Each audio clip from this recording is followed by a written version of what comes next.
The voice of Husker Nation is on the air. This is Hail Varsity Radio. Insight, opinion, expertise, along with the biggest names talking Nebraska sports. Join in with the show at 402-489-1240 or 1-800-825-5865. Now, here are your hosts, Chris Schmidt and Elijah Herbel. Welcome to it. It is a road show Thursday. We're here at the Single Barrel, 9th and P, downtown Lincoln. Thursday road show. Chris Schmidt, Elijah Herbel inside the Graduate, as skies are a bit gray with some mixed in sunshine, but it's still warm. It's still pleasant. Still kind of a summer-fall mixture before Old Man Winter gives you the double bird. But get on down. We invite you to the Single Barrel. We're here on Thursdays. We're here on Saturdays. Back here noon to 2 ahead of Nebraska-Purdue. And then the following the contest, the 12-round affair we all think may happen here for Real Red Reaction. So find us here at the Single Barrel. Really appreciate the good folks here for having us out. Chris Schmidt, Elijah Herbel at Hail Varsity Radio. Presented to you by Cornhead Lager, the perfect beer to enjoy while watching your favorite game. Purchase and help support NIL through the 1890 initiative. When you buy Cornhead Lager, it heads right directly to that NIL. We will talk recruiting, a tough decommitment for Nebraska. That's kind of on the doorstep. We'll get there. Plenty more from Matt Rhule as he spent time with the media today just in front of Nebraska-Purdue. And we'll also get a little glimpse into the latest GB Rewind, that fiery halftime speech maybe you've seen on social media with him laying it down for his football team before they went out and secured things against Northwestern. Numbers to get in, 489-1240, 489-1240, and can also dial us up, 800-825-5865. Across the state where you hear us on the Hail Varsity Radio Network. Email Chris at HailVarsity.com. Follow Elijah. Awesome Twitter follow at Herbal Essence. Can find me. I don't know how awesome I am, but give me a follow anyway at Schmidt_radio. Walter's already in. Walter was in at 4:04 Central Standard Time, and I can just hear his voice saying, well, we're waiting. That's what he says. Dion's already in. He's fired up with all of his emojis, a football, a corn cob, and a heart. And you can also chime in with the Hail Varsity YouTube channel. Watch us. Watch the show there and find it on the Twitter feed as well, at HVarsity Radio. Elijah, that's all the business, my man. Busy weekend of football. Some games of interest. We'll check in with Danny Burke in about an hour and a half. Gary Barnett in hour 2. And then Brandon Vogel from Counter Reed will be with us at 4:25. We'll get Vogue's take on this Purdue and Nebraska matchup. A lot of really smart coaches have always said you got to beat teams that look like you. And the teams, as you entered into Big Ten play that you thought looked like you, or you were on the same par or better than, at least on the recruiting trail, were the Wisconsins and the Iowas and the Penn States and the Michigans and the Ohio States. You go back 12-plus years, that's what the expectation was. Well, the expectations, Elijah, continue to grow for this football team, and the expectations for guys that have seen some spot duty, they've been forced into the forefront because the storyline this week and this Saturday will be Nebraska's offensive line and run game. But Purdue's one of those teams that they've had your number. Northwestern's one of those teams that has had your number. Illinois, stop me if you heard it before.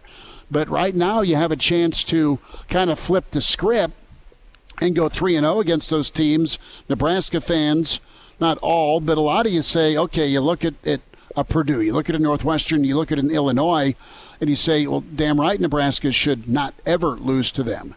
Maybe once in a great while you get stung by them, and it's been more so the rule versus the exception. Nebraska has a chance to kind of change that narrative on Saturday and go 2-0 games above 500 in the quest for 6. But it's a huge game for both teams. Yeah, it really is. I mean, you look at Purdue, what they have coming up. They're 2-5 coming out of their bye week. They can really only afford to have one more loss if they want to go bowling this year. And which is next Michigan week. next week. So Ryan Walters, he's going to have his team ready to go. They're going to understand what's at stake this week. And what's at stake this week for them is a bowl game. And sometimes you see teams like this with some fire, and they're sitting at 5-6 the final week of the regular season. Think back to Ryan Walters' final game as a Colorado Buffalo. They're 5-6 coming to Lincoln, hoping to make a bowl game against the Huskers. And what happens? Alex Henry tears their heart out, and then Ndamukong Suh stomps all over it with a pick 6 at the end of the game. So he's been there. He's been in these shoes before. A lot of teams have been understanding your backs are up against a wall, and you really need to get a win. But for this Purdue team, it's just a little bit earlier in this season as Dion chimes in and says they're way better than their record. I think that's true. I think they're better than a 2-5 team, and I think they believe that they're better than a 2-5 football team, and they understand the task in front of them. If you want to make a bowl game, you got to start it out coming off your bye week. You got to beat Nebraska. You got to take your lumps against Michigan, if we're being honest here. Regardless if they know your play calls or not, you're going to take your lumps. And then you follow that up with Minnesota, Northwestern, and Indiana to close the year. So the toughest task among the 4 remaining games you have to win is probably Nebraska, and they get that coming off of a bye week. They're going to know the task in front of them. They know it's going to be crappy weather, it's going to be Big Ten West football, and it's going to be kind of that risk aversion story for both of these teams and who wants to win a game. Who's going to make fewer mistakes on Saturday? That's probably the question, and I think Purdue knows coming off a bye week what their task is in order to make a bowl game. It's don't make mistakes and go win a low-scoring battle. Don't make more mistakes than Nebraska, I guess I should say, is what their goal needs to be if they want to win this football game. And they have a bowl game in front of them still, despite what their record looks like. But the most important game remaining on their schedule is this upcoming Saturday. Brian chimes in. Saturday marks the battle of the 2 most disturbing mascots, Little Red versus Purdue Pete. Purdue Pete is perfect for Halloween. He's got that little Michael Meyer twinge to him, the look into your eyes, those dark, soulless eyes of Purdue Pete. Never been a big fan of Little Red. Now I understand the kids love him. I get it. Totally get it. I can dig Herbie. Grew up with Herbie. Little Red always, wore me out. But Purdue Pete's just kind of crazy and scary. And, I mean, you have a history of astronauts and brilliant math people that have gone to Purdue. And they have their history. They've kind of been a spot where a lot of good quarterbacks have come out of. Hudson Card, what is he all about coming in? I know he's an athlete. I know he's another Texas quarterback that found his way to Purdue. And he may be the best quarterback. He probably is the best quarterback, aside from Shedeur, Nebraska has faced this season. And how does that play into what Tony White and the Nebraska defense can do? Nebraska's been really good against most teams they've faced. They've had really good moments. They've not been lights out their first 2 games, but they've flipped it. So Nebraska needs to really set the tone defensively and offensively. Yes, take care of the football and run the bleeping ball. And I think Brian brings a good point in terms of that scare factor with Purdue Pete. Like, is Nebraska going to be playing scared because you got Purdue Pete on the sideline? He looks creepy, and I don't think Lil Red. I don't think Lil Red is the second most disturbing mascot in college football. I think that's a little harsh. Have you guys seen the Clemson Tiger? That mascot, the one that looks like he just got done smoking a whole bunch of crack. Yeah, he's a cracked out Tony the Tiger. That's exactly what. That might be the most disturbing mascot in college football. Purdue Pete's also got the hollow eyes, the 1,000-yard stare. But the Clemson Tiger looks like has a crawl space. I was gonna say it looks like he's done some shady things behind a Hobby Lobby at 2 a.m. in order to get his fix. That's what he looks like. So he's the number 1 most disturbing mascot. I wouldn't want to run into him in a dark alley. If any mascot in college football, it's the Clemson Tiger. Elijah, why are we being so specific? We both know where the old Hobby Lobby's located. Why are we picking out South Lincoln? Why are we going right there? Oh, pretty good. Or nothing against our friends at Hobby Lobby. I mean, you want to save money on framing, okay? Free shout-out Thursday. But we're here at the Single Barrel inside the Graduate Hail Varsity Roadshow Thursday. So let's dive in to the other news, the bad news. It's not good whenever you have a decommitment In Nebraska's case, this is the decommitment number 2. You had the kid down in Kansas, flipped to Kansas State. I'm sorry, I'm whiffing on his name, but you got Caleb Benning last week, so that's pretty awesome. You have Kewan Lacy, 4-star back, decommitting from Nebraska. He's a Texas back, the Lancaster Texas stud, and he's been really locked in on Nebraska since June 26th. Nebraska able to outlast Ole Miss and Arizona State and Baylor. He's a top 330 prospect according to On3, and he's just outside the top 25 when it comes to the 2024 running back cycle. And you had Lacy post a heartfelt thank you to Nebraska and Nebraska fans, but he's reopening his recruitment. And it sounds like, Nebraska was in early along with an Ole Miss and a Baylor, but B, his film has continued to pick up some steam. This season's going well for him, and Ole Miss keeps knocking on the door. Florida is not taking no for an answer, and old St. Nick at Alabama is also high on Lacy. So, in one hand, that's a big-time credit to Nebraska being out and early with their evaluation and connections in Texas to have a commitment from this kid. But the other side of the scale is, man, you haven't kept him. And kids are going to look around, and you know what? Nebraska will keep the door open. They'll handle it the right way. And you have Coach Kevin Smith is from the Miami region. He's at Ole Miss. Right now, he's pretty enamored with how Ole Miss is using their backs, not only their run game, but their passing game. You've seen Alabama kind of pick up some steam. Florida's got a huge game against Georgia right now. And right now, Nebraska's offense, it's not that you're not going to be featured or used, but right now, Nebraska's offense is pretty tough to watch. And if you're a kid in Lancaster County or Lancaster, Texas, thinking about making his football living in Lancaster County, you're rethinking that a bit. And Nebraska's just going to have to keep doing it on the field with wins. And Nebraska's going to have to keep developing relationships and keep that door open for Lacy. I don't know how high Lacy's been on the board for Florida or for Alabama, but clearly he's on their radar now. And Ole Miss has always kind of stayed after him with the offense Lane Kiffin and company are putting up. Yeah, I think reading in between the lines here in recruiting, Nebraska got the commitment from Kewan Lacy back in late June, as you kind of laid out. Since then, his recruiting has not died down. He's still had a host of suitors. He's had a host of offers. There has been one that he has posted up on his Twitter page. That was an offer to the University of Florida. That's the only offer he has officially gone public with, despite the fact that it sounds like he's gotten more offers since he's committed to Nebraska than just Florida. I think you can read in between the lines and understand that whenever a kid does post up the fact that he's got an offer from one school and he's not posting it from the others, that school is probably immediately closer to the top of his board than the other ones. And I think they're probably in the driver's seat, the school that convinced him to decommit from Nebraska. And they've had some serious recruiting momentum over the past couple of weeks. That 2024 class for Florida, they just picked up LJ McCray, who is a 5-star defensive lineman, the number 6 player in the country. He's from Daytona Beach, Florida. They also got a 5-star quarterback, the number 2 quarterback in the country, in DJ Lagway from Willis, Texas. And then they got maybe the number 2 defensive back in the country as well, a 5-star in Xavier Filsme from McKinney, Texas. So you see the momentum. Those are all guys that have committed.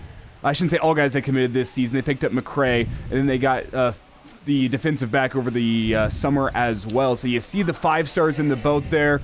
You like what you got in Florida. You post up the offer. I think Florida's probably in the driver's seat for this recruitment, is probably why Kewan Lacy chose now to decommit with some of that momentum they've got there. So that's my read from 5,000 feet up. I'm not on the ground. I haven't talked to the kid at all. I'm no recruiting expert, but something tells me Florida's probably in the driver's seat. Yep, Florida's been hot after him.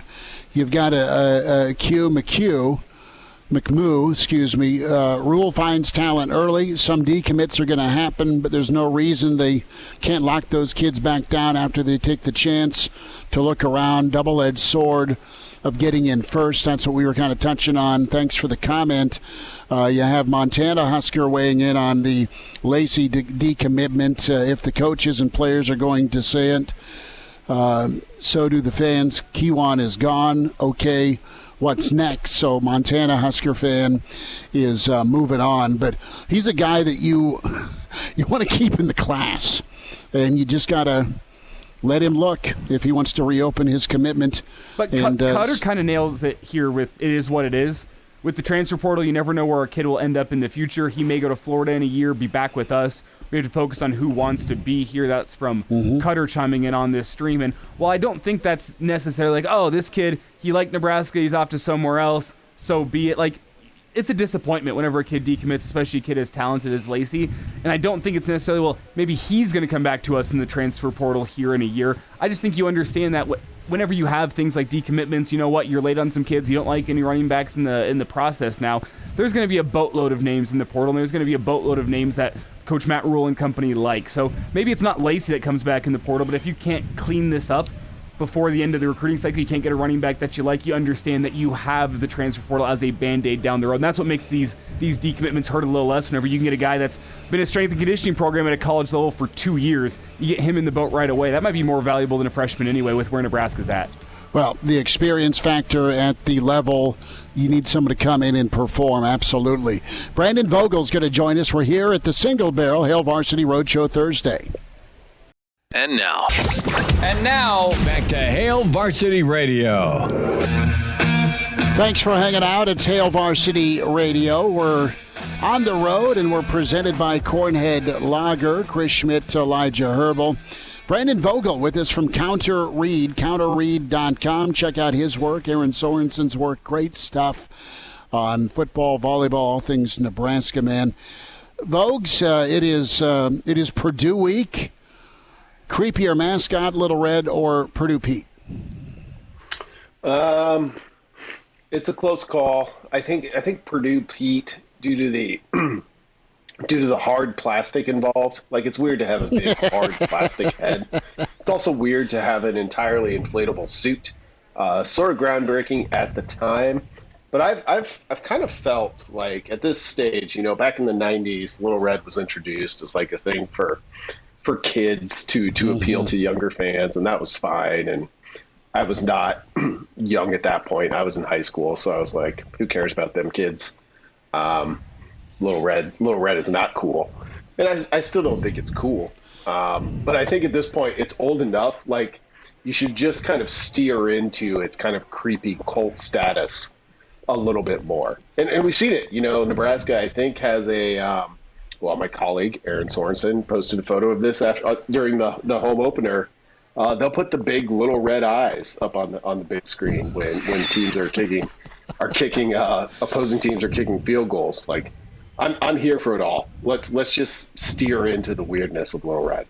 Well, okay, Brandon, follow-up question to the mascot question. Purdue Pete, is he the creepiest mascot in the country, or does that title belong to the Clemson Tiger with his drug-addicted eyes? The Clemson Tiger belongs up there, though I'm not even sure he's like the shadiest cat mascot. I might give that to Penn State. Oh, which is like Penn State's whole thing, you know. It's like we don't put anything on our helmets except for a stripe. We don't have anything on our uniforms except for numbers. It's the whole shabby chic thing. So I get it. It's on brand. But you just look at that Penn State Nittany Lion, and it's like I've seen high schools with mascots that look much more expensive than that. It looks like the cat that Will Ferrell wore in Old School. I mean, to be honest, without the fire, of course. It looks like a homemade Halloween costume. It's like whenever my mom was like, we're saving money on Halloween costumes this year. We're not going down to the store. We're going to make them ourselves. The Nittany line is what you get. Yes, I am I love dogs, but, you know, based on ownership, I guess I would have to call myself a cat person, so I like cats. The Nittany Lion looks like the kind of cat you don't want to see on the street. Scott Kelly chimes in. Little Red does look kind of like a cult leader, doesn't he? I can't go where I really want to go with what I think of Little Red. I'll just the moment Tom Green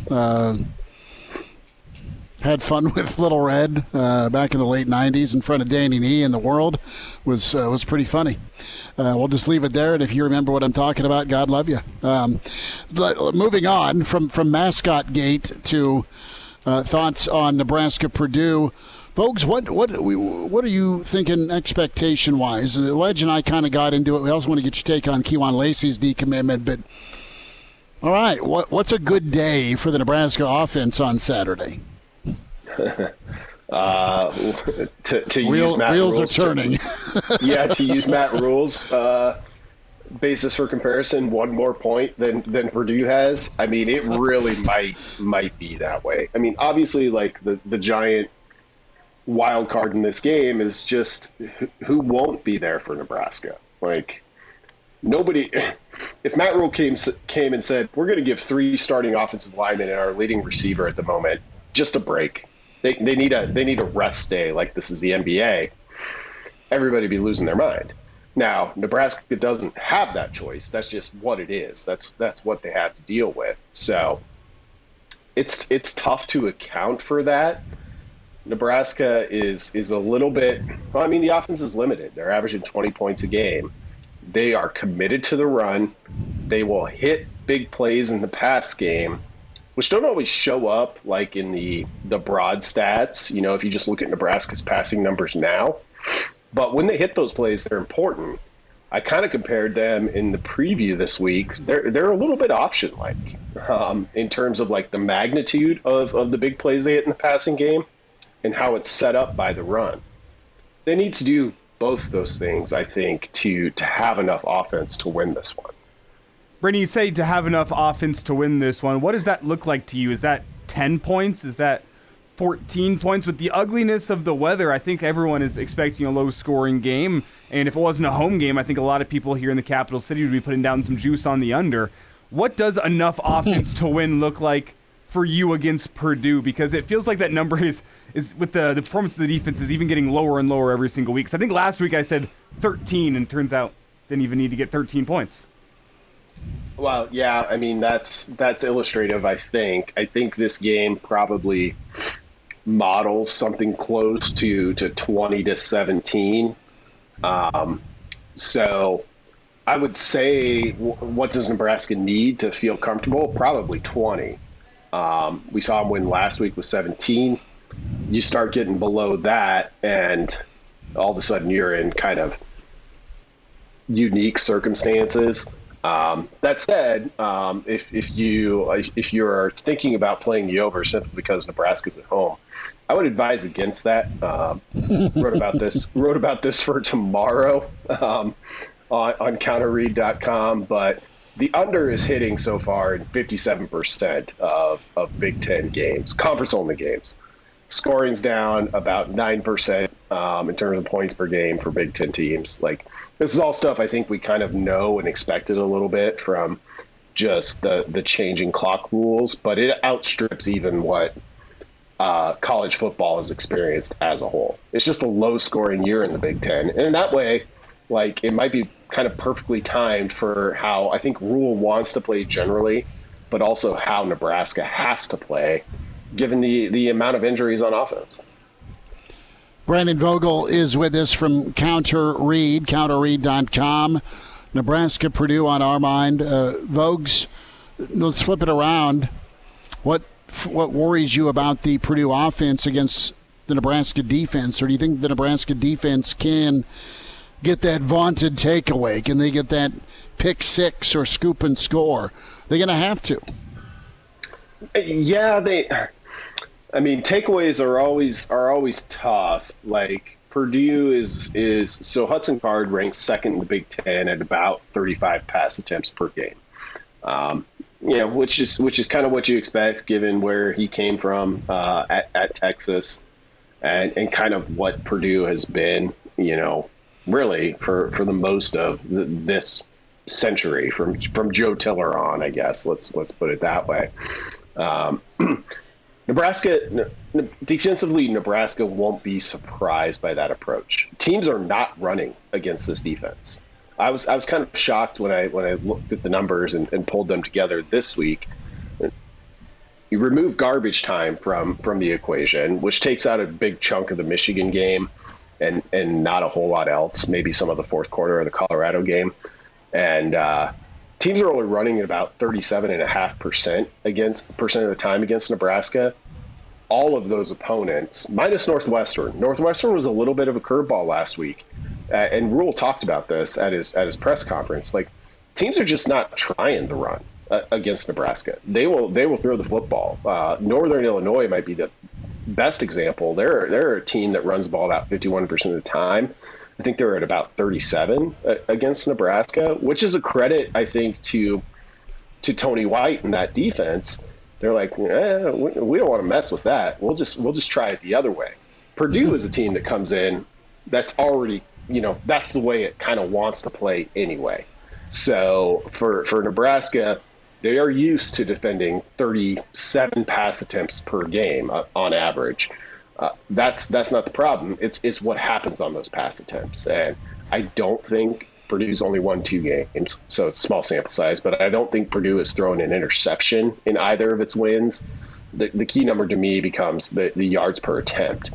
And I kind of look at the number of 6 yards per attempt as pretty key.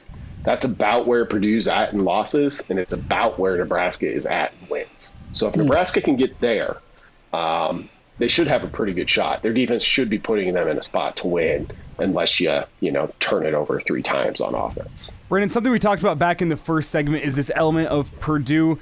They really can't afford any more losses this year. With Michigan coming up next week, I think you chalk that one up as a loss. You have Nebraska this week, following Michigan. You then have Minnesota, Northwestern, Indiana. You can't afford to lose those, and Nebraska might be the toughest test of those 4 based on how those teams are playing recently. And I want to get your thoughts on Purdue coming out of a bye week. Do you think offensively, despite the weather, they pull out all the stops to get something against this Husker defense? Because the Husker defense, aside from Michigan, is probably the toughest defense they'll play for the remainder of the year. And to add to that, you got to get this one. So how weird, I guess, do you think Purdue gets with their offense to try to get something going?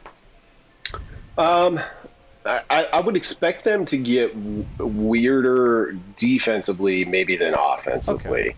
Okay. And I think what the idea you're on is another big wild card to this game. Like I mentioned earlier, Rhule talked about how Northwestern came out and had some new stuff for Nebraska because it was coming off a bye week. I expect Purdue to do that as well.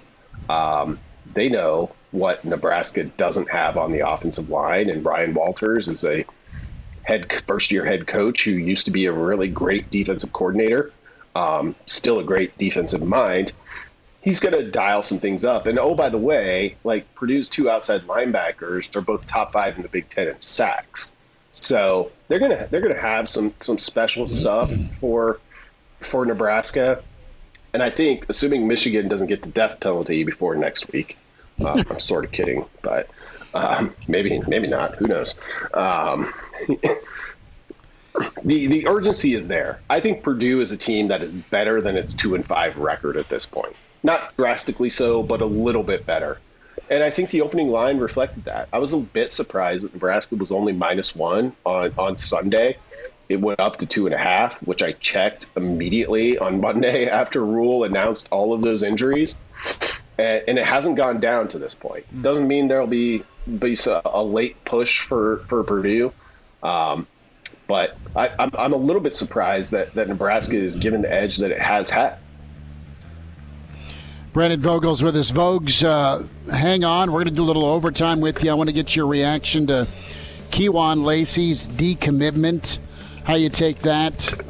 I know Husker Nation's like, man, a good one out of Texas is looking around. So more Brandon Vogel, more of us. We're here at 9th and P, the Single Barrel Roadshow Thursday here at the Graduate with Hail Varsity. And now, back to Hail Varsity Radio. We have coaxed Brandon Vogel into another smidge of this segment, this first hour. We're here at the Single Barrel Hail Varsity Road Show. We're presented by Cornhead Lager, Chris Schmidt, Elijah Herbel, Brandon Vogel from Counter Reed, counterreed.com. We're back here Saturday noon to 2 ahead of Nebraska-Purdue. Purdue stays here, so I don't know if we will get to see Purdue Pete in person and just get full freak out mode on or not. But if so, we'll make sure there's a picture taken, and we'll send it to Vogues and all the folks, Dion and Walter and Brennan and everybody in the stream. We'll post that picture. Vogues, not a good picture of your four-star running back that was in since June, Kewan Lacy out of Lancaster, Texas. You and I both smile when we think of Texas running backs. He's a guy that Bama's picked up on. Ole Miss has not stopped calling. And, oh, yeah, by the way, Florida is probably leading the race right now. Your reaction to what the predicament Nebraska's in here with such a high-level back decommitting? Yeah, it's tough because all signs indicate he's probably headed to the SEC. Though I find myself, I probably thought less about recruiting during this fall than in most falls that I can remember. And I think some of that is, a first-year coaching staff. I think some of that is the slight momentum Nebraska currently has on the field itself. And some of that's also how Rhule talks about it. I think the big one that's out there that, people wring their hands over, of course, Carter Nelson took the unofficial to Notre Dame. And, you think about that one, and Rhule's kind of like, we want the guys that want to be here. And if that's not just coach speak, and I have no reason to think that it is, it kind of becomes how I personally have to define recruiting. And you're going to have some decommitments in this current era, because Nebraska, I think, is trending a little bit upwards right now. I don't think they're going to win out or anything and become the hottest commodity on the local recruiting market by December or anything, but they're trending slightly up because you can address some needs through the transfer portal. Maybe this is foolhardy of me, but I kind of find myself shrugging a little bit at any decommitment just because they're going to happen. And maybe I'm wrong on that. Brandon, we had a thought in from Cutter whenever we were discussing this in our first segment, saying essentially with the transfer portal now, it makes all these decommitments less and less important because either this kid could come back in a couple of years or you could go find somebody else in the transfer portal that you like that also has some college experience under their belt to boot. Is that fair? I think it is fair, and particularly with there are some programs out there who are really about our solution to whatever our current situation is, whether you're mediocre and should be good, if you're bad and hoping to get to mediocre, or if you're good trying to get to great, is we just got to recruit better, and that's important. Talent matters. There's no way around that. That said, this Nebraska's current staff is one where I don't think they're going to, sacrifice. This is OOU, one of us, to use one of their own acronyms, just to get a guy who's better than any running back they've recruited over the past 10 years or whatever. And not saying that's the case here, but just as an example, they're not going to chase talent just for talent's sake. And that might seem obvious, but I think it's a key differentiation between two different approaches. Vogues, tell us what's happening with Counter Reed as we say goodbye. counterreed.com. Let folks know how they can get involved. Yeah, you can check us out at counterreed.com. It's a new venture from myself and Aaron Sorensen. Twice weekly newsletter for paid subscribers. Paid subscribers get access to everything.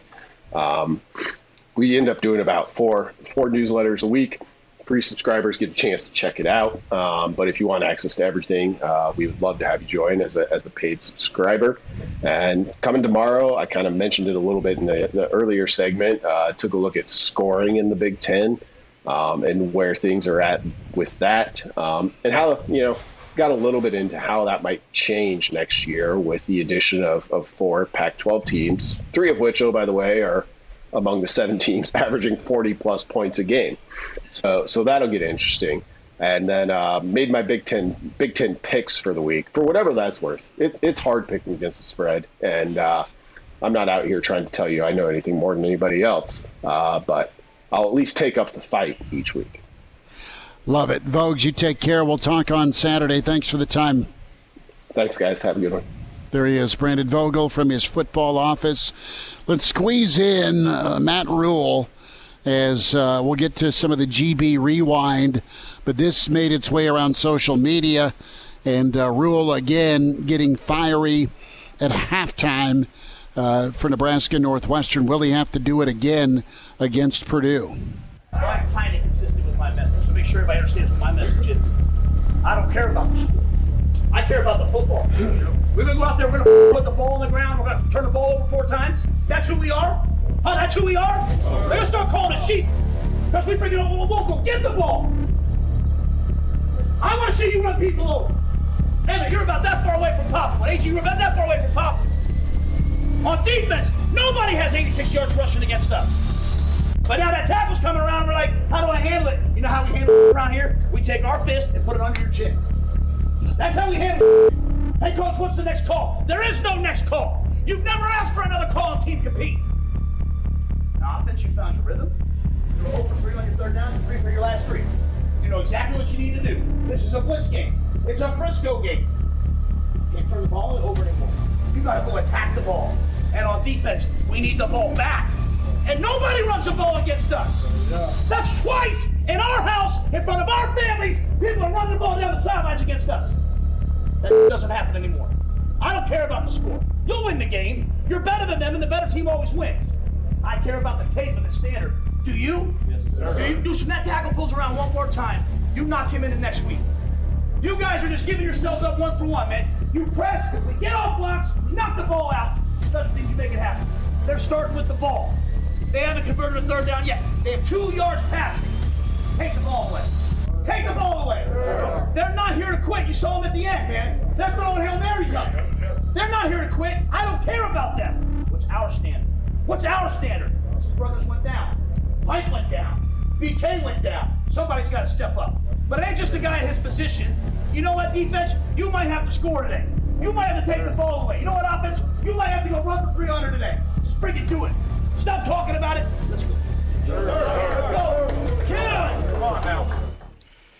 So, if you're listening on the radio, Elijah Herbel is going full Schwarzenegger and Commando with the camo face paint, ready to take on the Predator and do some work, some damage. I'm ready to take on that pull and tackle and knock him into next week, I tell you that much. And you answer it with a fist under the chin, my friend.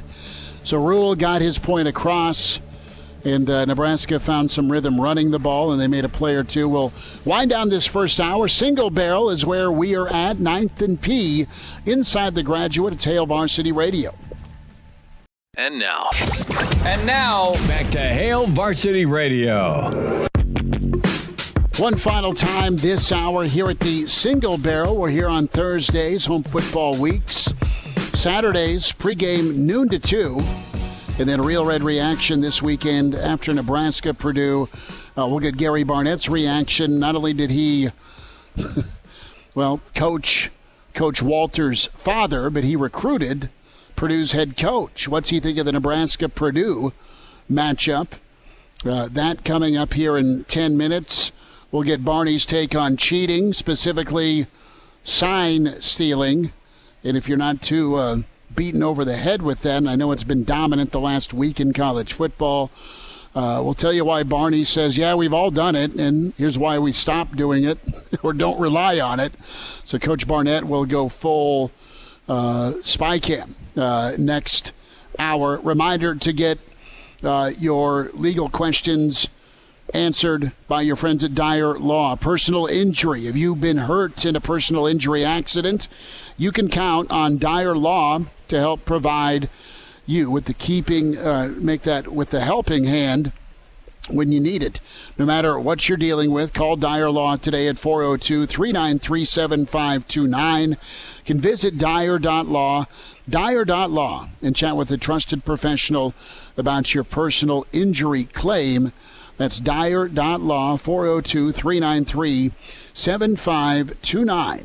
Number to dial for Dyer Law. Good friend Dr. Rob Zadiska said it has a suggestion for the Husker Vision screen for the Nebraska-Purdue kickoff. On the Average Joe Sports Show podcast, we get into Jumbotron images. There's one I retweeted that Dr. Rob retweeted about Ryan Walters in his last moment at Memorial Stadium where he got whacked by a Nebraska tight end. And can that be part of the lead out, part of the tunnel walk for this upcoming ball game? But Elijah, a lot to get into in this second hour. We'll get some best bets with Daddy Burke and more from Gary Barnett on all things Nebraska-Purdue and some weekend thoughts as well. Are you you got a hankering for a steak, or are you thinking a little whiskey, or have you gone there yet? Have you thought about dinner? I was. Let's make sure I turn my mic on here before I speak. That's usually a pretty big key to being heard on the air. So it took me a second, but I got there. After 5 years doing this whole radio thing, sometimes you still forget. Anyway, in terms of dinner, I do have some leftover chicken, which I have meal prepped. I made a fantastic honey mustard chicken that I'm down to the last of right now. The problem being, if I go through the rest of that, then my lunch plans tomorrow are completely derailed. So I got to figure out, maybe I will go get myself a steak. We'll see. I haven't quite thought that far down the road here. I do have a workout I'd like to get done tonight. So really the world is my oyster with football being on tonight. Who is the Thursday night matchup tonight? I don't know. I should know that. I don't like Thursday night football sucks. I've said this before. Some people are like, oh, well, it's better than no football on a Thursday night. And sometimes that's the correct answer. Sometimes I think that's true, but then other times I watch the game and I go, I would have preferred to have a free night. It's Bucks and Trey Palmer and Buffalo. Buffalo smarting after New England. Kind of surprised him. That could be an interesting matchup. That could be an interesting matchup. We'll see. Baker Mayfield going to upstate New York. Trey Palmer, 3 catches, a $112 and 2 touchdowns. Maybe. Gary Barnett, cheating, sign stealing, Harbaugh, Purdue, Nebraska. Next hour on Hail Varsity. The voice of Husker Nation is on the air. This is Hail Varsity Radio. Insight, opinion, expertise, along with the biggest names talking Nebraska sports. Join in with the show at 402-489-1240 or 1-800-825-5865. Now, here are your hosts, Chris Schmidt and Elijah Herbel.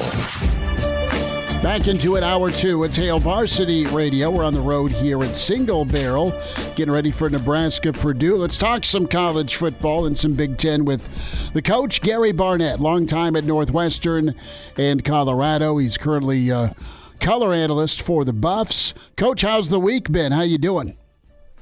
Well, we've had 2 weeks to try to get over this doggone game with Stanford, where we had a 29-point lead and blew it completely in the second half. I mean, it was a disaster. But, the sun comes up the next day and, your chores are still there and you still got to do what you do. And so now we're getting close to where we're ready to go play again out in UCLA. Yeah, we'll get into that UCLA matchup as Chip's got a phenomenal defense, and they got a young quarterback, but UCLA's right there. A lot of heavy hitters in the Pac-12 this year.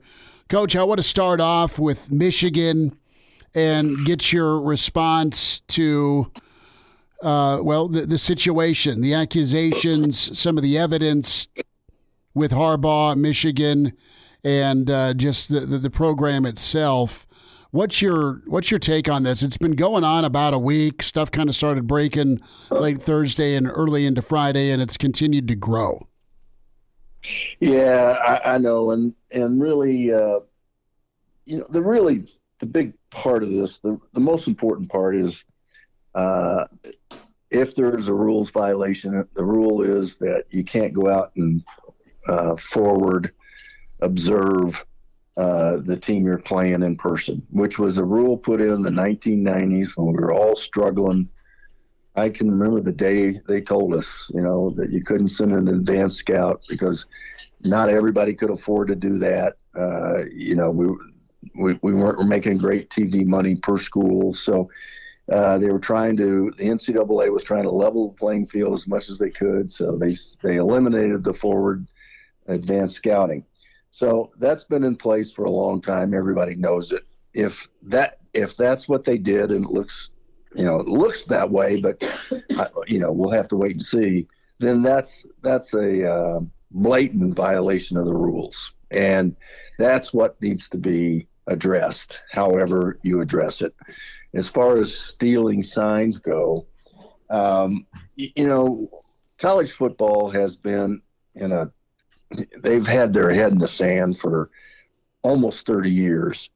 Why we can't, we can't use any video or anything like that during the game. We can't use an iPad like they do in the NFL and in high school. We don't have the microphones in our helmets. It's crazy. We are way back in the dark ages from that respect. And if you had the helmet the helmet speakers with the quarterbacks and a safety or whoever you designate, you don't have signs.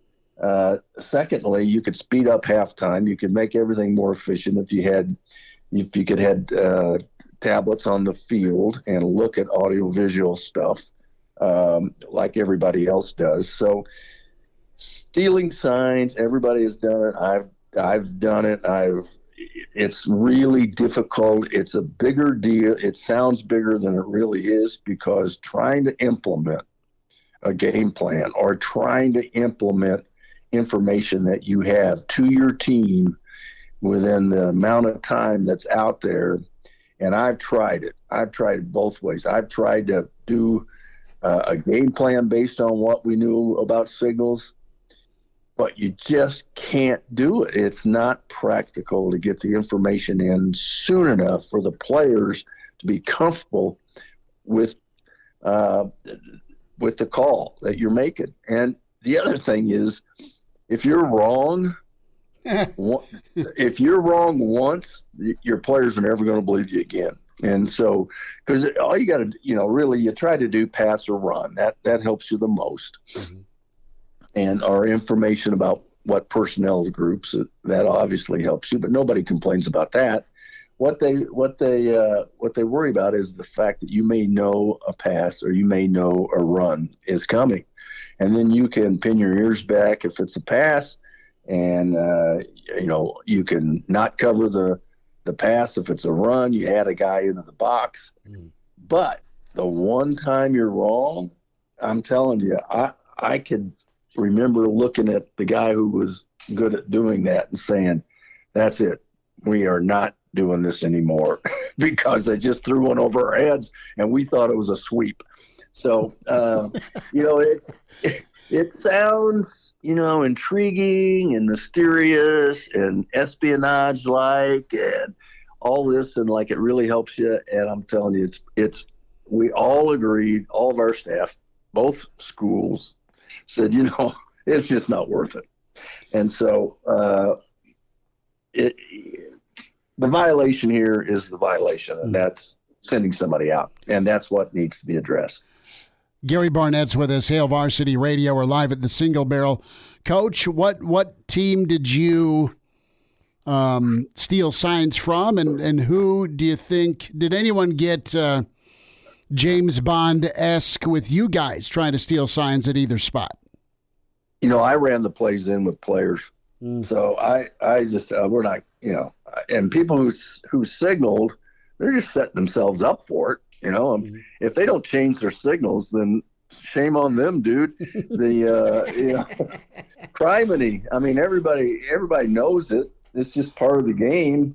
But we always ran a runner in. Mm-hmm. I didn't want that issue. And if we had, I had one guy that was really good at stealing signs, but trying to get the information and yelling. I mean, you're in a stadium with all those people. You can't yell it in from the sideline. You have to somehow signal. Well, by the time you do that, you used all your time up. The ball snapped, and your guy's looking at you. So it's just not as practical as you think, especially with the up-tempo offenses that are out there right now. It's practically impossible to do.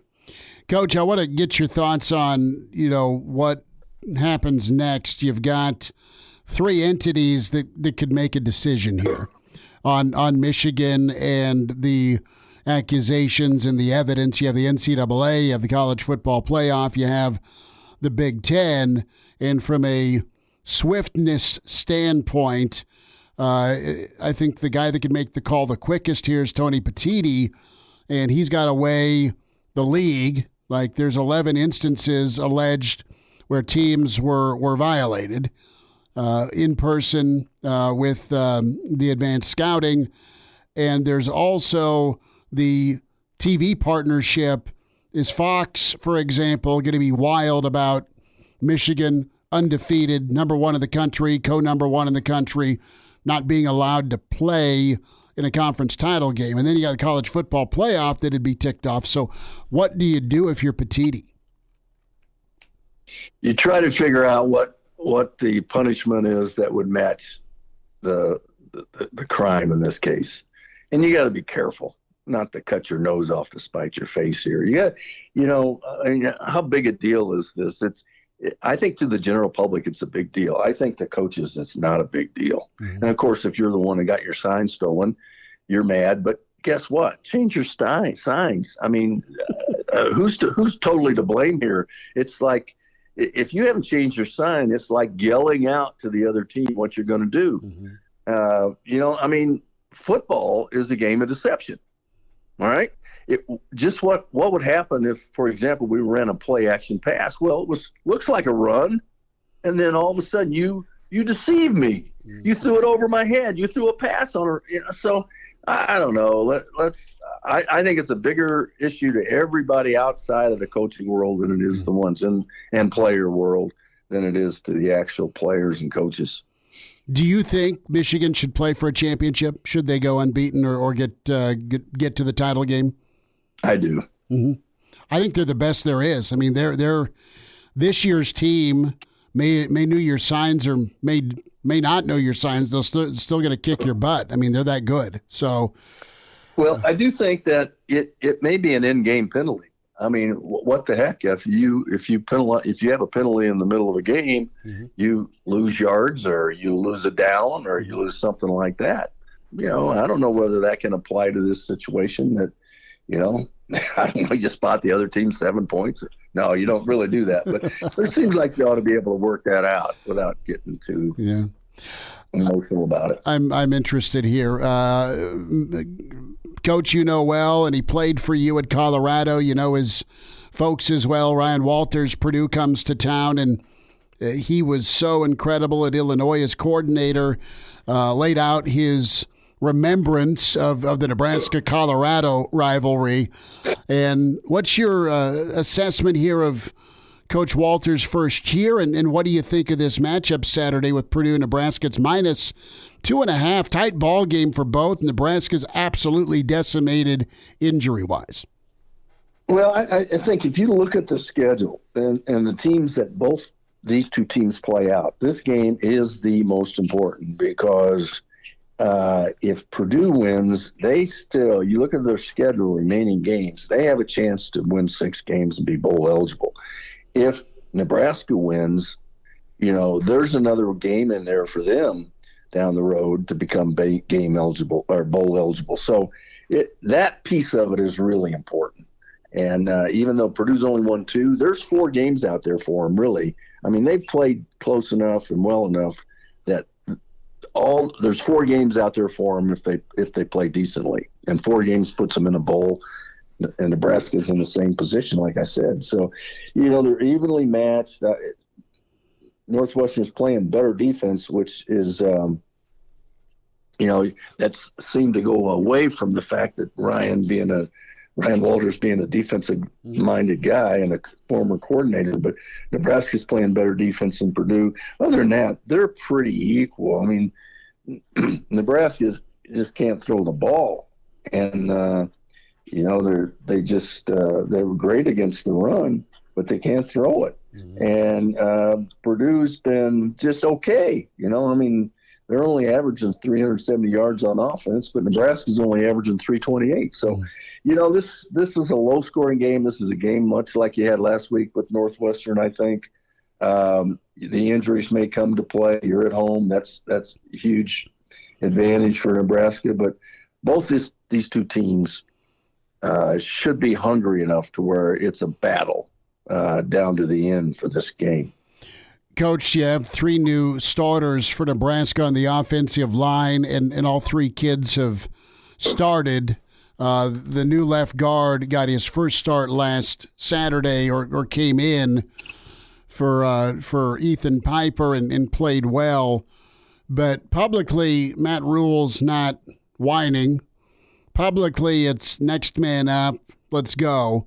Publicly, it's just lead on the defense and let's clean it up from a turnover standpoint.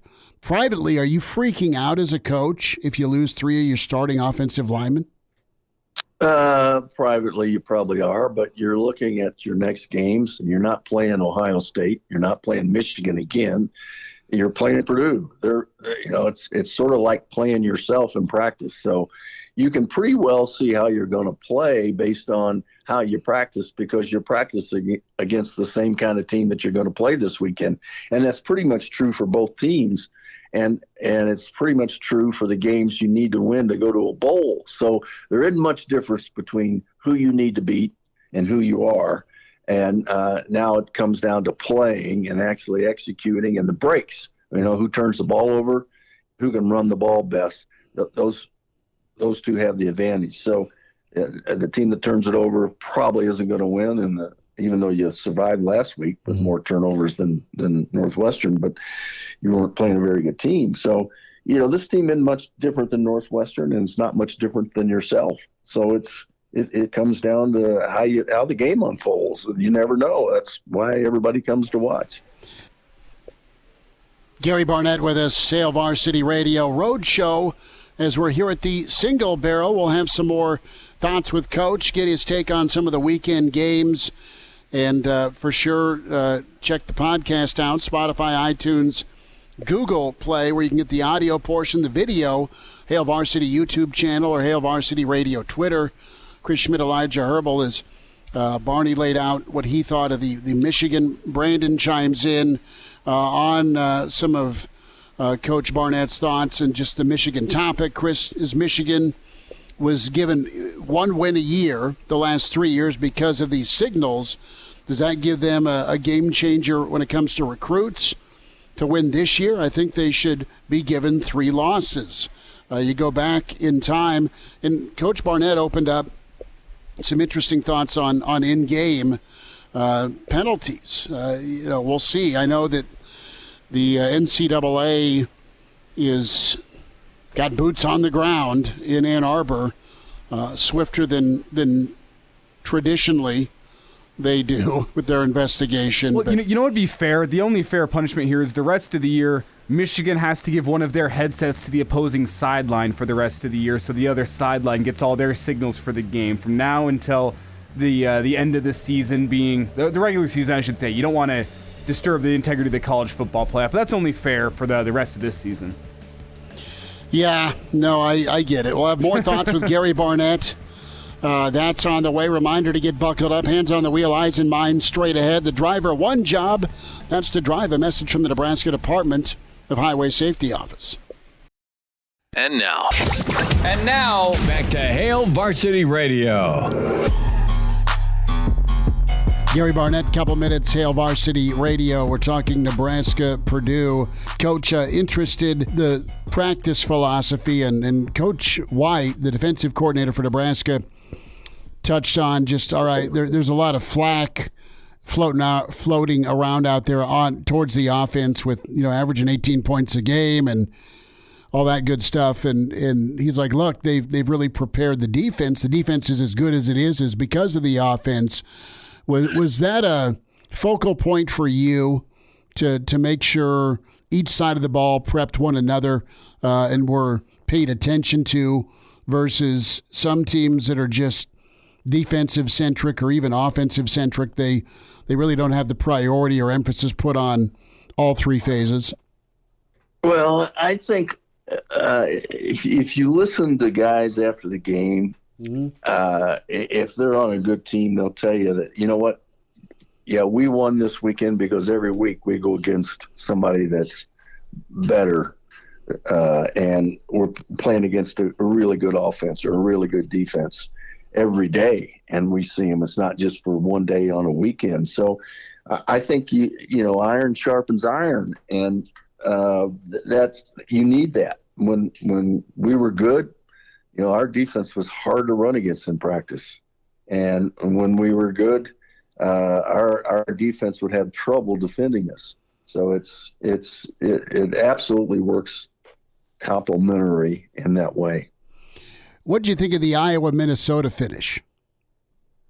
I thought Iowa totally got the shaft in that deal. So I looked at that. I was listening to it on the radio going home and from a grandson's football game, and it sounded bizarre, but what the heck, I couldn't really see it until I got home, and then I saw it. I said, oh my gosh, there's no way that kid signaled for a fair catch. And they are so emphatic about you getting your hand above the shoulder. Mm-hmm. He was telling everybody where the ball was, get away from it. You yell a word that everybody knows means get away from it.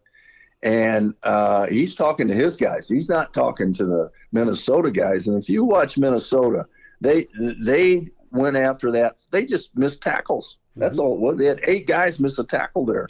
So I just couldn't, and I can't believe the Big Ten didn't come out and say anything about it, because that was an atrocious call. It was unfair to Iowa.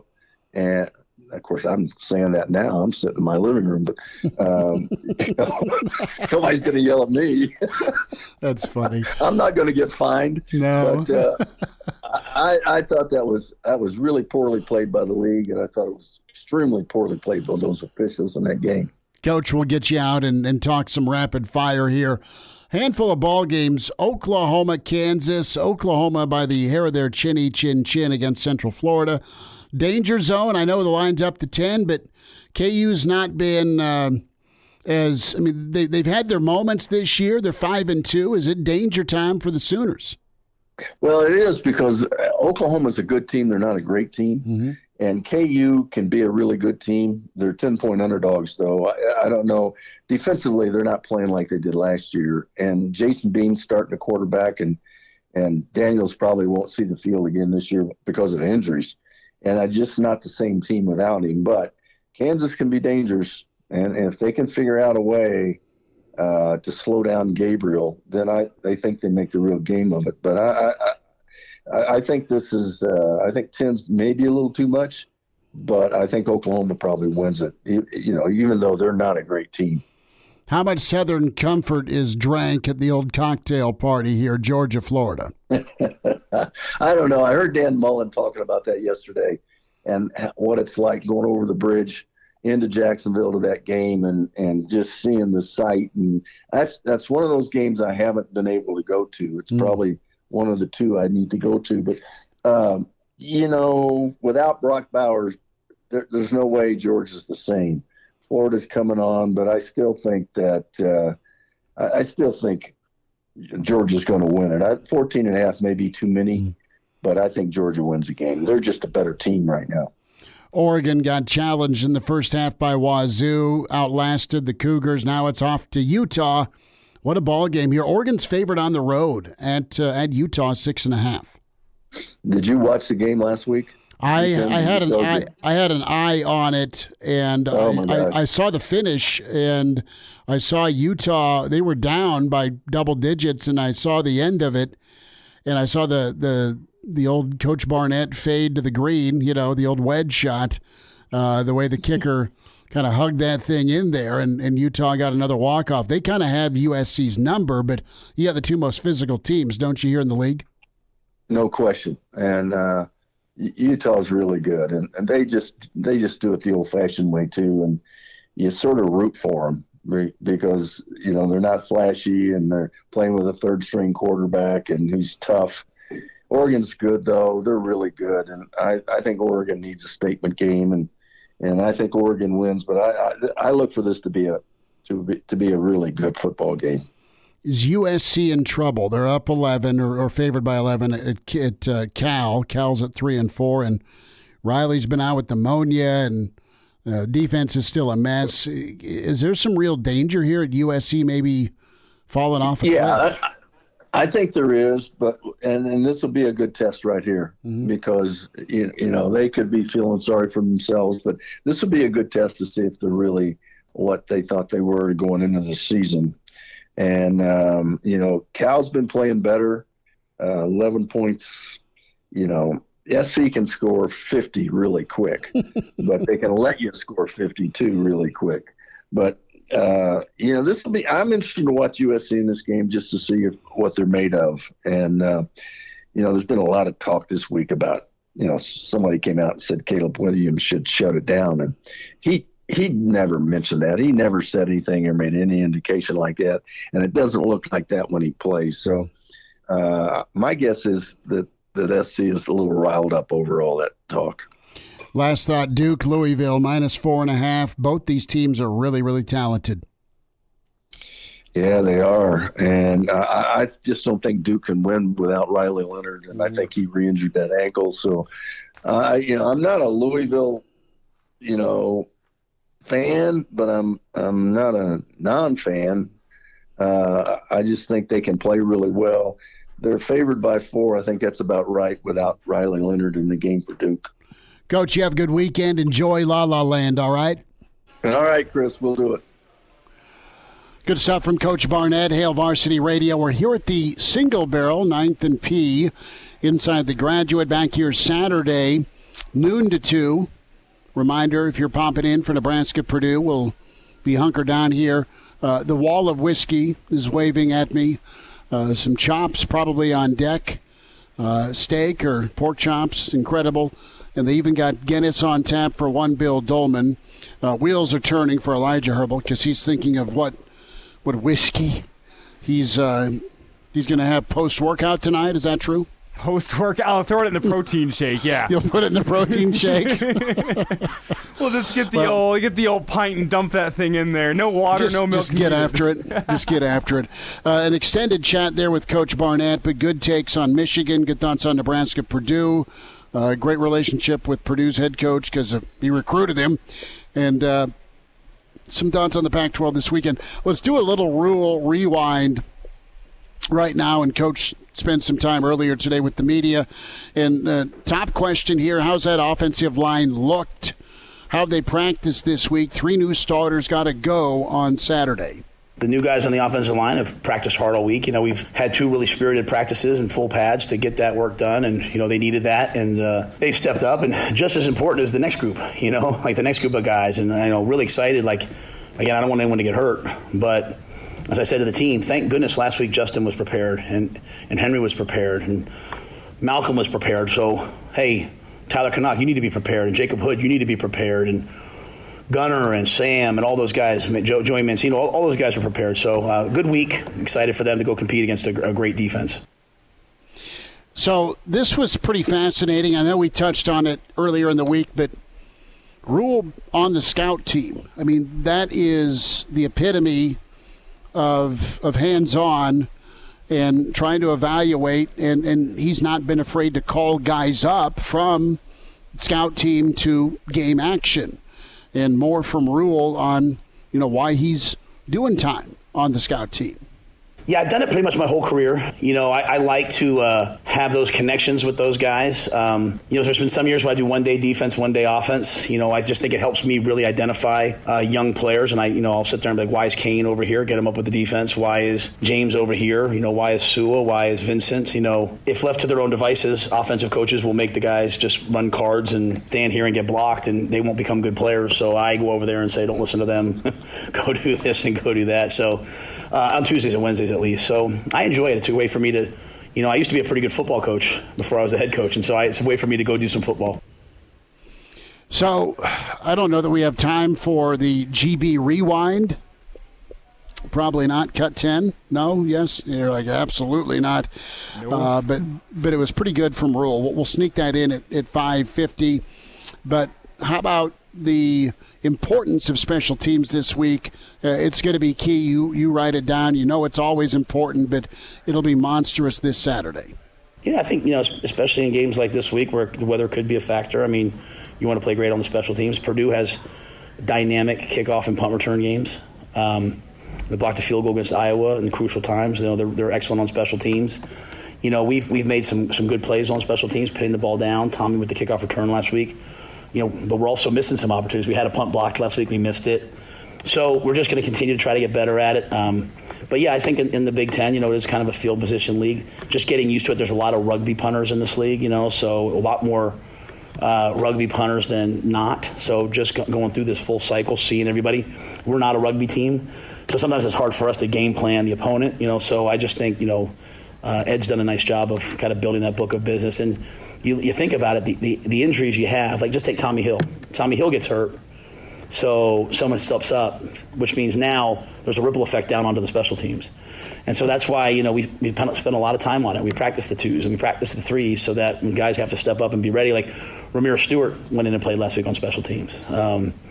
You know, guys fill in the void as we have injuries, but I think special teams are vital. They'll be really vital this week. You know, we're down our starting kick returner, we're down our starting punt returner. Those are big things. So the other guys have to step up. Coach Matt Rhule, more thoughts from Coach Rhule as we get you ready at the Single Barrel inside the Graduate 9th and P today, here till 6, and then on Saturday, Nebraska-Purdue. We might even have a Boilermaker. Elijah, we'll have to get you one poured. Daddy Burke's Best Bets on the way. Hail Varsity Radio is live. Now, back to Schmitty. Schmitty's a great guy, but he don't have a brain. And Elijah. You want me to speak? When I point at you, yeah. On Hail Varsity Radio. Back with you. We're here at the Single Barrel inside the Graduate Hail Varsity Radio Roadshow Thursday. Chris Schmidt, Elijah Herbel. Find us on Twitter at Schmidt_radio, at Herbal Essence on Twitter. And can watch the show, the Hail Varsity YouTube channel, Hail Varsity Radio Twitter feed at HVarsity Radio. We welcome in Danny Burke, Burke's Best Bets, burksbeat.com is where you can log on and check out Daddy's info. Plenty of Thursday night football thoughts, Purdue, Nebraska, and yes, the World Series. Daddy, I'm going to spin the magic wheel of gambling, my friend. Thanks for the time. I want to start with your take on Nebraska, Purdue, -2.5, some weather, some injuries, some intrigue, or run and hide, keep your money. Yeah, I am getting involved in this game, guys. Originally, I was looking for an angle to bet Nebraska, but kind of as you alluded to, Schmitty, these injuries are scaring me off. And the worst part about it is, of course, that it comes in the trenches, and that, as we know, is a key cog for any team, but especially a team like Nebraska that needs to run the ball successfully. So that's what, again, didn't make this as convincing of a bet in terms of going on the side of Nebraska as it typically would be. But the angle that I'm pursuing then is actually this total under 40. Now, I know it's moved a little bit. It's kind of gotten into the 30s in some spots. I wouldn't go below 39, but if you get the 40, yeah, I absolutely recommend that. Again, you have a Nebraska team that is going to emphasize the run. And whether or not they do it successfully because of the injuries, that's going to wind some time off of the clock. The weather's not going to be great. Could be a little bit of precipitation out by you guys. Looks like it's going to be a windier game as well. And as we know, wind is the biggest factor when it comes to handicapping a total. Makes it a little bit more difficult to throw the ball for these teams. So, again, Nebraska, you got that settled offensively. That's what we're expecting from them. And then with Purdue, if they can, yeah, they prefer to pass the ball, but Hudson Card really hasn't done anything too great. I mean, over the last 3 games, he's got a completion percentage of 57%. Overall on the year, a touchdown to interception ratio of 7-5. So if Nebraska's secondary can hold up enough, right, a bend, don't break, don't let these big explosive plays happen sporadically, then I think they'll limit the Boilermakers' success. Because, again, maybe they have to hone in on their ground attack then as well. And as we all very well know, Nebraska 4th in the nation in run defense. Opponents getting just 2.6 yards per rush attempt. You saw that halftime speech with Rhule, pumping up his guys about limiting the run attack from Northwestern. And they had nothing in the second half. So I think you'll see a lot more of that persisting in this game. Ultimately leads me to betting this under 40 on Saturday. Danny, along those same lines, have you found a betting line for total number of punts in this game? Man, I don't think you could put that number high enough. I mean, there's always like a classic, with these Big Ten games where people take the screenshot of like the ESPN GameCast where it's like punt per possession. I think we're going to get like a CVS receipt-long list of all of those punts for this game. So whatever it's posted at, guys, it might be one of those where you just have to blindly bet the over. Daddy, a thought on the World Series? Man, I don't want to be the guy going into this going, I wish it was a different matchup. But part of me does a little bit, and I say this because I may be a little bit of a salty Cubs fan, knowing that if Seiya Suzuki didn't drop that pop fly, then the Cubs very well could have taken the Diamondbacks spot for the postseason. But whatever, that's in the past. It is what it is. I'm just shocked. I really can't believe it. Like, the Diamondbacks are one of those teams where I thought the youth and inexperience, while it could get them through the first round, would eventually catch up with them, because you see that happen in so many different sports. But baseball, as unique as it is, hasn't been the case for them. At the end of the day, I mean, is the Diamondbacks bullpen going to be able to do enough? Are the pitchers outside of Gallen and Kelly going to be able to limit this lethal Rangers offense? I'm not too convinced on that. But simultaneously, again, when a team is hot, they're hot. And because of the juice they're making you lay with the Rangers, it's not really enticing me to make a bet with them. So I'm going to wait to see how Game 1 plays out and then probably approach it from that standpoint on. But I can't say I've had the most intrigue in this World Series. I do think the Rangers are the better of the teams, as the odds are telling us. I'm not going out on a limb, but, again, the price has been making it too attractive for me to put my money where my mouth is on it. Danny Burke with us here, Burke's Best Bets on Hail Varsity Radio. And Danny, let's flip gears here and go to NFL. As Thursday Night Football tonight is Buccaneers at Bills. The Bills trying to get right after that game against New England. As for the Buccaneers, Baker Mayfield, he's been a question mark this week with a knee. It sounds like he's going to be a go tonight. What are your thoughts on tonight's game? Yeah, and it looks like Vita Vea was a little banged up, Chris Godwin as well, but regardless of what their statuses are, I still think it's a really good spot for Buffalo. Now, Buffalo killed me on one of my teaser legs last week. Look, I mean, I only have myself to blame for that one in a division game on the road, but, credit to the Patriots for just playing out of their mind. But this is a spot where the Bills must have it, right? I mean, this is a necessity for them to win this game on a short week at home against a banged-up Tampa Bay team. And the Bucs are a team that have, yes, exceeded expectations, but after what we witnessed last week against Atlanta, you have to wonder if they're going to kind of come back down to reality a little bit. And more importantly, the biggest discrepancies here, the defenses are fairly similar, but offensively, the Bills are second in offensive success rate, third in offensive EPA per play, Tampa Bay 29th and 19th respectively in those categories. And then another big thing, too, red zone success. The Bills are second best in the NFL when entering the red zone, scored a touchdown at a 71.4% clip. And then Baker Mayfield with his offense, they're only getting it at just over 37%, which is 28th in the NFL.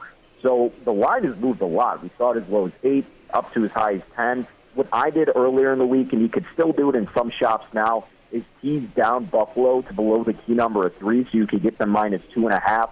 And then you pair them with another leg. And the team that I paired it with is the Monday night game, Detroit. I teased them down as they're going to be hosting the Raiders, looking for a bounce-back spot themselves. So that's the only action I got involving Thursday Night Football this evening. Daddy, any other things you like this weekend, NFL-wise or college football? You honing in on any over-under, or is there a line that you think is very tasty? Danny Burke, Burke's Best Bets with us. Yeah, so I actually just added a couple player props onto the website, and I really like this Isaiah Pacheco angle with his receiving yards against Elijah's Broncos here. The Broncos have not been that good at defending running backs in the passing game. They're allowing opposing tailbacks just under 7 receptions for over 55 receiving yards per game. His number set for Pacheco at 15.5 for his receiving yards. He's gone over it in 5 out of 7 contests. He's getting about 3 receptions per game. And this may be more of a game that has a little bit of a grim forecast where you want to take the safer route, shorter passes there, and just dump it off to Pacheco. I think Andy Reid obviously is smart enough to recognize that that's a department where Denver slacks in, and Pacheco's a guy who's making more than enough of his chances that he's getting every time he's touching the rock. So I think this is a market that's been a little bit neglected with Pacheco. People know Denver's got a poor run defense, so they're not really jumping in on his receiving yards as much. I think he'll thrive in that department. And then another prop that I had, guys, Dameon Pierce with his rushing yards, going up against the Panthers, one of the worst run defenses in the NFL. They're allowing 4.9 yards per carry. That's 29th. The Panthers also dead last in defensive success rate against the run. Pierce coming off a bye week needs to finally have an explosive game. He's been underwhelming to say the least. I'm betting him over 53.5 rush yards this Sunday. Danny Burke with us, burksbeat.com at Danny Burke 5. Pride of Chicago, have a good weekend. Thanks for the time. Yeah, you got it, guys. Thanks for having me on, as always. And now, back to Hail Varsity Radio.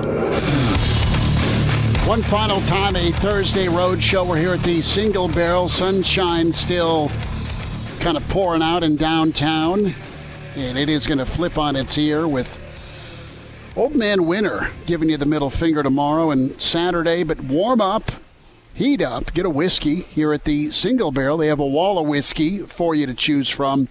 Plenty of beer and the best steaks and chops. You are going to love it. If you've been, you know what I'm talking about. Come see us Saturday, noon to 2, with the weekend edition ahead of Nebraska-Purdue. And then the Real Red Reaction follows here at the Single Barrel as well, as we'll be here to talk about it and maybe talk about a, dare I say, third consecutive Big Ten football win for Nebraska, -2.5. It's tough. We'll have our predictions tomorrow. Clausburn is going to be at Game 1 of the World Series, but we will still make sure security holds him before we get done with the forecast. We are up at the Hurrdat Sports Bar and Grill tomorrow.